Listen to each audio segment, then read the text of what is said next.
Savage. He lives in Florida down there. Right. And I've been round and round with Randy for many years. I came into WWF before Randy did, because I was in there late 83 or 8, and then Randy came in 84, early 84, and they did with Elizabeth. That whole deal. And so Terry Hulkster worked with Randy extensively throughout the years, and at that time Randy was a little schizoid with this Elizabeth thing. He used to lock her in the dressing room, was afraid anybody see her, touch her, or anything, and I think his paranoia kind of destroyed him, his marriage.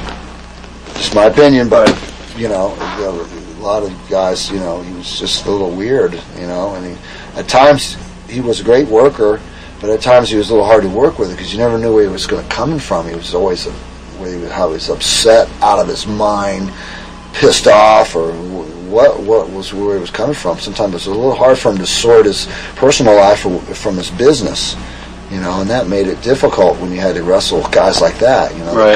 They couldn't separate those two things. And I always liked Randy, and to this day, he still lives in Florida. We don't really have any contact.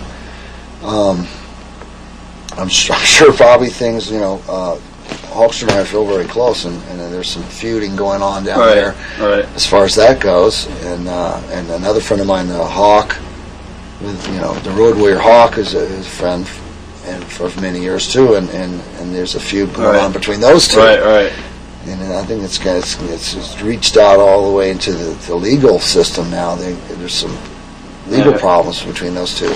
Going to court is probably pretty soon. Hawk talked about that on his interview. So Randy's just kind of alienated himself away from all of us. He used to work out with Hulk and I, and every morning in the gym, in Hulk's gym at home, or at the World Gym or Gold's Gym, wherever we were, decided to go or whatever. Hulk's got a gym right in his house now, and Randy was there for quite a while, working out with us all the time. But now, he hasn't been on that scene for quite a while.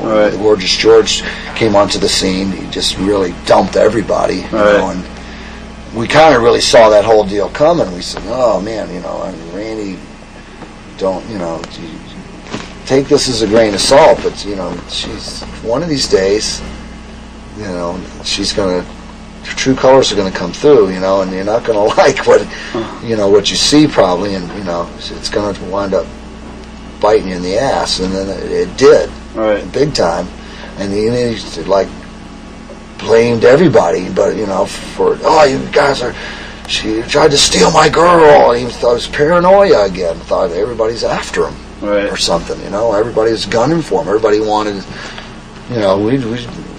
things were no different with us than they ever were. If Randy needed us, then he came around. When he had the girl, he didn't need us.